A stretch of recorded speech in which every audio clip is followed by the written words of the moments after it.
Namaskar. So, let's go ahead and begin our discussion. Today we are talking about basically answering this question: how can I balance greed, vanity, and materialism? So, a little background on these three emotions. First of all of the emotions in the human mind have some utility. And the emotions that we have in the human mind are also shared with animals. So there's like a parallel, an overlap of what we feel as human beings that animals also feel. And so that's why we have some very, very crude emotions, very crude tendencies, like for killing, um, to very, which are kind of, we could say, are more animalistic sides, to very subtle tendencies like wanting to merge with the supreme. So this is just like one big palette of emotions. They all have some important utility, whether or not they are fit for our modern life or our human selves. They have some base utility. So if you look at greed, vanity, and materialism, I mean, let's just start with vanity. There's if you have a sense of self, like we all do, all living beings, if we have a sense of self, then you care for yourself. It's just very simple, You there's some degree to which you have to love yourself, appreciate yourself. So that's kind of where vanity comes from, you know. But like with anything, so if we were to see the utility of all three of these, I mean, even greed, like when you don't have greed for material things, when it's not about physical accumulation, but you might have greed for, I want to feed 10,000 people this month. We're going to start a project and we're going to feed 100,000 people. That kind of greed is good. And we'll talk more about that later. But just the base propensity of that, for example, you might have to accumulate for the survival of your children, even for the survival of yourself to an extent. I mean, even animals accumulate food for the winter, right? Enough for their survival. So, and then materialism, which I kind of, the real word I was thinking about was like worldly attachment, but I wanted to make it parallel and just have these three words in the title. But a sense of worldly attachment is very, also very fundamental because, we live in the world. We live in the world and it's a physical world. It's not just a mental reality that we're always in, but to us, we experience the objects in the world as physical things. We have our physical body. So it's going to be natural that we have also some sense of attachment to it for our own survival. So without going into too much explanation, I hope you get the picture that even these three ugly sort of emotions, because they can get very ugly, are fundamental for our own survival. But it's like learning how to make fire. Fire is fundamental for our survival as well. If we lived in a time where there was no electricity, etc. But though fire is fundamental to survival, if the fire is out of control, you can burn down a forest. And if your greed is out of control, and vanity is out of control, and materialism is out of control, and even the way that these words are phrased are tilted toward the negative side of this emotion, then you're going to cause a lot of damage. And we are starting a brief series now on the 6 enemies of the mind. They're called ripus in Sanskrit. 3 of them are the ones you see here on the screen. And Why are these enemies of the mind? Because as yogis, we understand that our mind can go either way. Our mind can go toward the physical sides of life, or it can go toward the spiritual sides of life. Okay. And we always want to have a psycho-spiritual approach. Psycho-spiritual approach. When necessary, we have a psychophysical approach. But for our own evolution, we're trying to go toward the spiritual. So what's going to be, sort of like the enemies that come up in your way to get to the spiritual are some of these emotions. The tendency for greed to distract you from your goals, the tendency of vanity to distract you from your goals, materialism, just quick examples like, you have your spiritual community and it's all about, becoming spiritual people, but you have your friends who are doing business and, you start to invest money, and that's all good because you should be, providing for your needs, and you should always be trying to have more comfort in your life. That's natural. That's totally okay. In fact, as we have evolved as human beings, we've gained more and more comfort with each generation, with each advancement in science. And that's not going to stop. That tendency is going to continue. And we're going to have even more comfort in the future. The problems are when when comfort is a luxurious thing, is a exclusive thing. So to the best of our capacity as a society, we should be trying to make all amenities as widely available to all, but it's always going to be natural that some will have a little more. Okay? But you just don't want that gap to be like it is right now in capitalist America, where CEOs make thousands of times more than employees in some cases. So,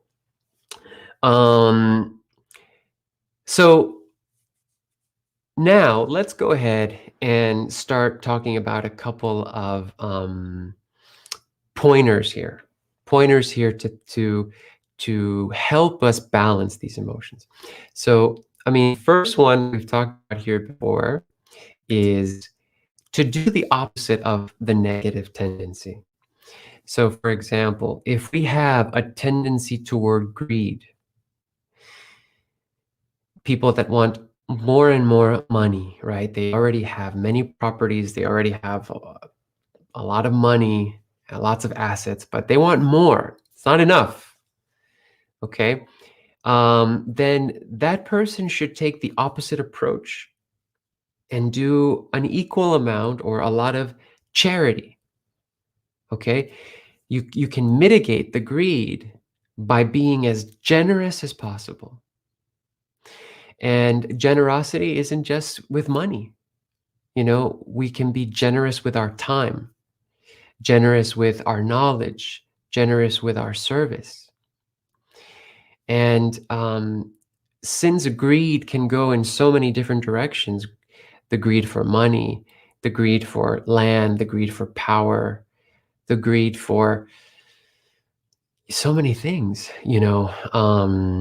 to be so competitive that you want, to be the only one to have something. You want to control other people. There's somebody that loves you, you don't love them back, but you don't want anybody to love them. Some sort of greed in all different levels. Greed can be controlled with generosity. So it's very helpful to always, when you notice a negative tendency, to do the opposite as much as possible. And just maybe, you can tilt the ratio and have the positive side of the tendency be more dominant, proportionally than the negative side. So more generosity than greed.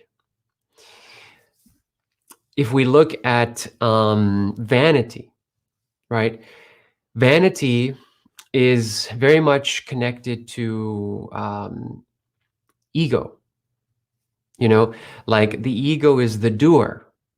So it's essentially good, because without the ego, we would never do anything. We would never get out of bed. We would never brush our teeth. We would never, nothing would get done on this planet. Human beings would be, like rocks sitting around. So the ego is fundamental. It is important, but the ego can get out of control. And then when the ego has done stuff and has accomplishments, then we have vanity. I did that. My name will go on this building because I gave the money to this building, or because I, funded this building. I helped you. You didn't thank me enough. I did so much for you, and now look how you pay me. These kind of things are related to vanity. And so in many ways, it's related to the ego. Um, one of the easiest stories for me to think about that illustrates vanity is the story of Snow White, right? Mirror, mirror on the wall, who is the fairest one of all? You're the fairest one, my queen. You're the fairest one. Oh, yes. But then one day comes Snow White, and she's the fairest one of all. And now, because of the vanity, the queen wants to go and kill Snow White, right? But yet, if you look at the example, both the queen and Snow White are beautiful. They're both the fairest, among the fairest of them all, right? But yet one is completely consumed by vanity because of it. And the other one is this very selfless, wonderful person that brings joy to the world, to the animals, and to the seven dwarfs. So, just because one is beautiful, one has done nice things, one has all these great qualities, doesn't mean that one has to be vain about it, right? Like in those two examples. And to take the opposite tendency of vanity is not so much to be self-deprecating. Some people are too much in that extreme. I know people, they come up to me and the first things they talk to me about is all the mistakes that they're making in life and that they make. And some people have a very low self-esteem, an inferiority complex. Vanity would be the superiority complex. But the best way to surrender one's vanity is to check the ego. Understand that the ego is an expression of the supreme, a thought wave in the supreme consciousness mind. So we're not doing anything. We're not doing anything at all. That's one of the biggest takeaways from the Bhagavad Gita.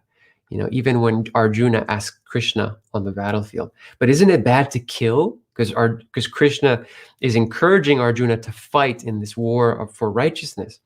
Isn't it bad to kill, Krishna? Krishna says, hang on a second. You're not doing anything. I'm doing everything. I'm doing everything. You're my instrument.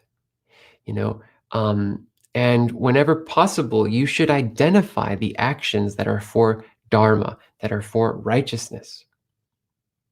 So we can surrender vanity by surrendering the ego, always remembering that we're not doing anything. When we help people, you are helping the supreme consciousness help itself. Okay? And then about materialism, worldly attachment. For that one, we have something that I'm going to get into next, but we have like the yogic principles of Aparigraha. And we have wonderful, which means to live a simple life, to not, feel like we need to be in pursuit of things that are actually not necessary for our survival. So not necessary for our well-being or I mean, maybe for our happiness, but those are temporary happinesses, but not for our survival. Look at the difference between native communities, indigenous communities who live the most simple lives imaginable compared to our, completely um, bloated capitalist societies here in the United States. You know, how can some human beings be so happy with so little and others unhappy with so much? You know, um, so it's a mystery, but we can live more simple lives, and when we live more simple lives, we prioritize. It doesn't mean it doesn't mean that these communities, for example, that don't have a lot of physical resources have dull lives. They have very rich and vivid spiritual and intellectual. A lot of African communities, um, have believe it's like parallel to the physical world is a whole kind of like spirit-oriented world. And yes, sometimes a lot of that can borderline with superstition and irrationality, which is not good. But it shows the extent to which, when you don't have a lot of physical stuff, that's okay, because human beings are more mental and spiritual than anything else. And that is a whole world that opens up, that gives you more happiness than you having all the physical stuff, than what you see on TV suggests a real life, a real, like, established life. So I've kind of covered some different points here. And why don't I pause? And I'd love to hear your comments. And then I have 3 more suggestions for you. So Molly gave a high five. Hi, Molly. Thanks for joining. Where are you joining us from? Okay. Let us know and how many times you've been here. Graciela says, wrong high fives. I'm on my phone because my kids have all the computers in the house. Not a problem. We have here Jake. Yep, that was the high five. It felt right to him. Okay. We have K Smart. Hello, can you define negative tendency? So, all of our emotions can go either way. Let's take a look at anger. Anger can be very important and very helpful, but it can also be very destructive and deadly. So how can anger be helpful? Well, sometimes, a parent has to get angry at a child, has to put a little thunder in that voice for the child to start acting correctly, to start doing the right thing. Assuming, the parent is wise and knows what's best for the child. But just take a look at, like the Black Lives Matter movement. When there is righteous anger, when you're fed up that something has an injustice has occurred again, you need that anger to generate the fire, to move people, and to create social change. So a lot of social change is created out of righteous anger. So that would be the positive tendency in anger. But anger has a negative tendency. When you get angry, you get angry because of your vanity. You get angry if you're greedy and you don't get all the money that you want. You get angry when your material possessions are taken from you or deprived of you, or nobody likes that. That's stealing, and that's not good. But when you don't get to get those things easily, anger comes out, and then of course anger leads to murder. When people kill somebody, they're angry at that person. Thank God we have made murder illegal in all cultures of the world, which has greatly tempered the negative tendency of anger. So I hope that explains more what I meant by negative tendencies. We certainly have plenty of them. And actually, even all of the tendencies that you identify as positive could have a negative tendency in its same thing. Okay? So it's nice to be fluid, to see the fluidity of all emotions. And whenever you catch yourself on the negative side of an emotion, you try to flip it over to the positive side. Thank you for your question, K-Smart. I'm so glad you're here. Can you please tell me, is this your first time here? Can you please tell me how many times you've joined? Where are you joining from? You also wrote, without competition, there would be no economy. Can you talk about that? Also, what makes it vanity and not competition? Please explain what's ego. And then another question from K-Smart. Why not ask for more? Okay, I may have lost the context of that last question. Why not ask for more? So if you don't mind to repeat that question again. But this one, without competition, there would be no economy. Can you talk about that? Okay, so basically, we live in a capitalist society, right? And the capitalist society that we live with nurtures greed. It nurtures greed 100%. It also nurtures vanity, and it also nurtures materialism. So within the context of our socioeconomic system of what is socially acceptable, it is socially acceptable to be all three of these things if you look at it. If you you know um like like let's just take the case of vanity. um you know all of the images that we see in magazines, in movies, they're highly photoshopped, right? So in this quest for aesthetics, which might have a benign purpose, we move into a realm of vanity that also triggers envy, you know, and and then we have a society where you can accumulate without limit. If you want to be a billionaire, no one can stop you, regardless of how many workers you are depriving of living wages. If you want to accumulate an unlimited amount of land, there are no laws against that. There's no laws against how many homes you can own, as if these resources are infinite, when in fact they are finite and there are only so many homes made, and some people don't even have homes. So capitalism, it unfortunately is like the swamp where the mosquitoes of greed, vanity, and worldly attachment come to thrive.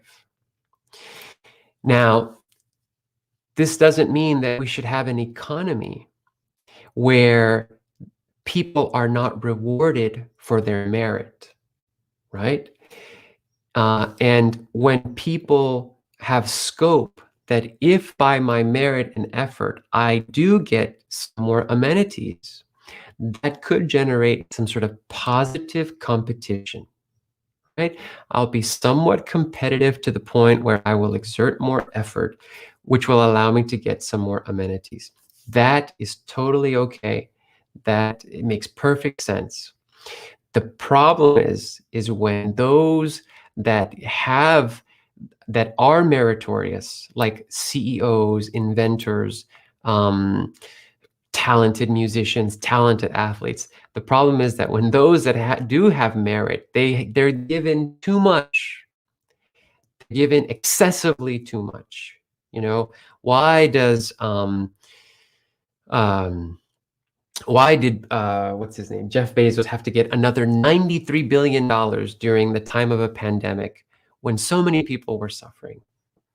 It doesn't make sense. A lot of the suffering could be mitigated if that money is is distributed better in a rational way. So I agree with you that you can't eliminate competition, that could be bad for any economy. And you can also not eliminate, you know, people having more amenities based on their merit. Okay, I hope that answered your question. Then we have, what is ego? So I mentioned that earlier. The ego is the doer. All right. Anything in your mind that you want to do, that's your ego talking. I know in other traditions, the ego is like associated with like all bad things of the mind. Actually, it's not bad. It is just the doer. That's how we look at it in our tantric philosophy. So Molly says, my computer keeps freezing. Bummer. Lots of insight here. No problem. I hope it's working now, Molly. And don't forget to answer where you're joining from. I hope you're still here. And Ritva says, Namaskar. And so K-Smart, it is your first time here. That's wonderful. And then you were talking about indigenous people living simple lives. Isn't that boring? When there's a whole lot of things going on out there, why not explore the land and sail the oceans? Why not ask for more? That's a great question. That's a great question.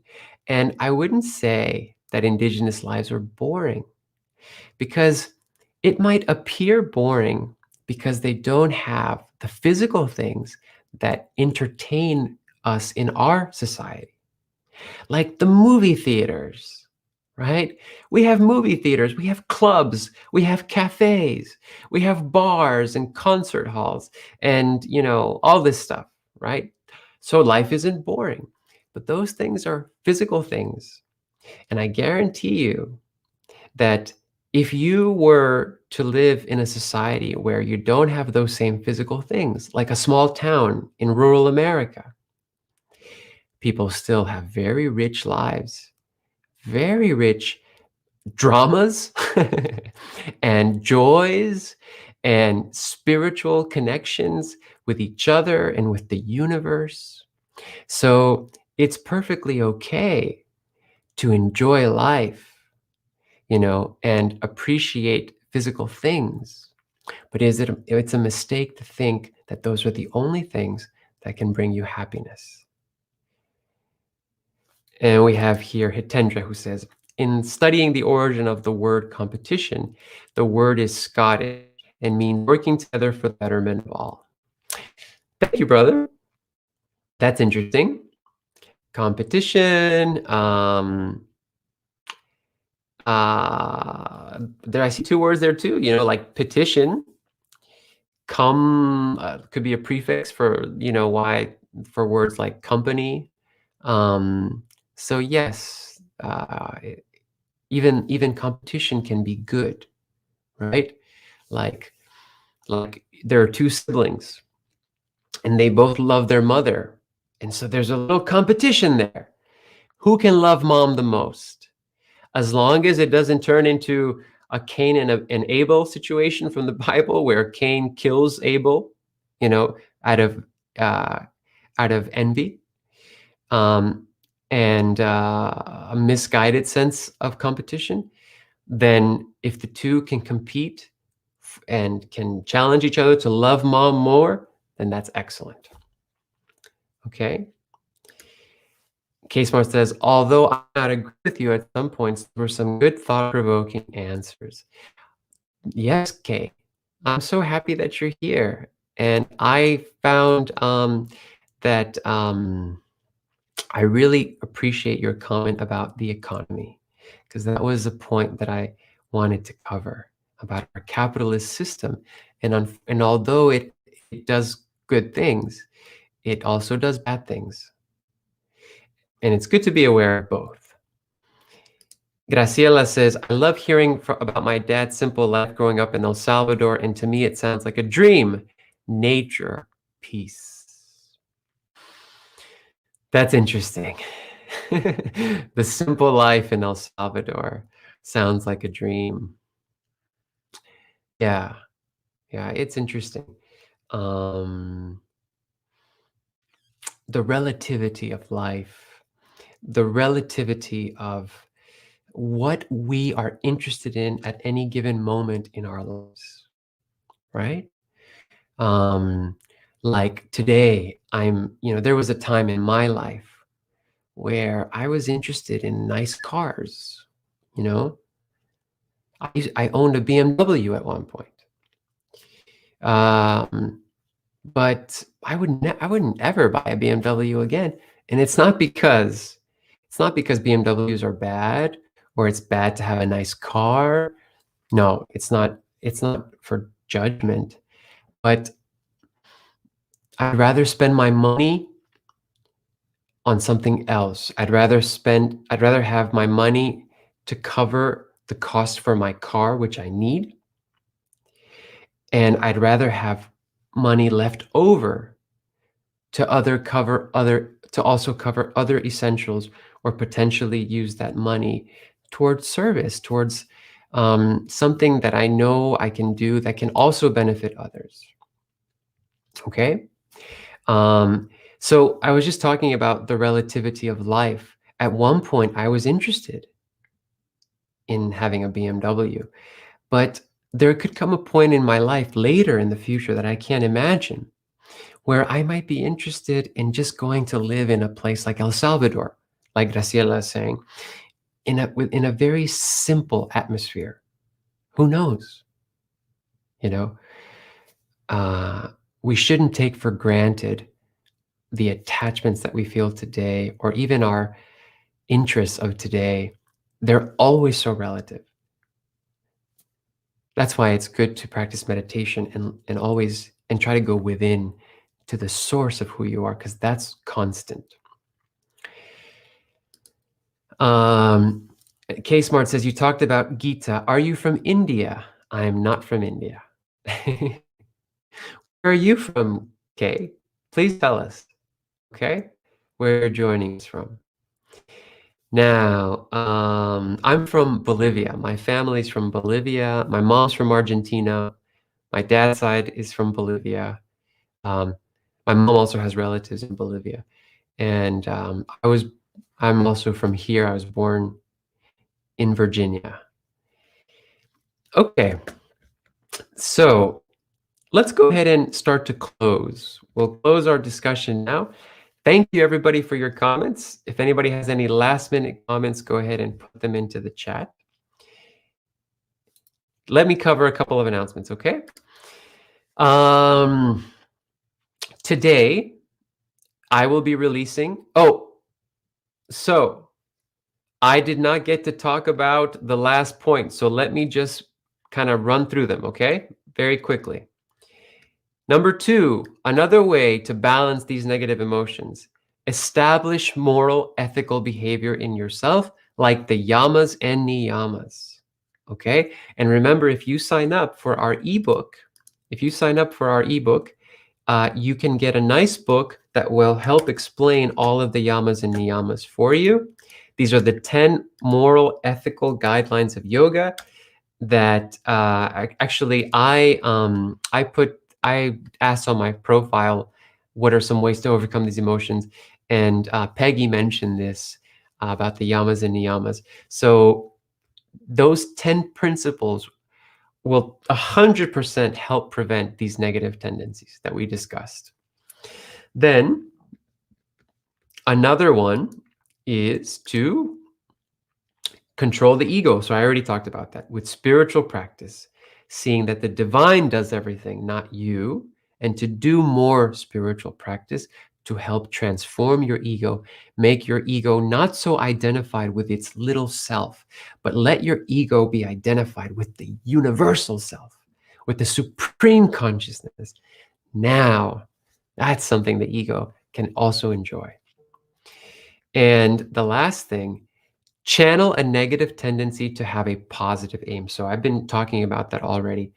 Channel it. If you feel like you have the tendency for vanity, to look beautiful, right? Well, and that's just one example. Well, how about you help others look beautiful? Can you become a teacher to help others, have nicer, look better, put together nicer outfits?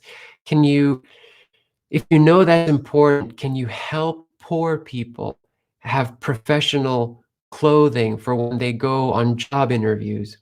Um, you know, can a lot of I have a lot of friends who are estheticians. They have beauty schools. In your beauty schools, can you teach internal beauty? It's not just about the outer beauty. What about inner beauty? So there's always a way to channel a tendency towards something positive. If you have greed, you know, have this kind of greed. Like, um,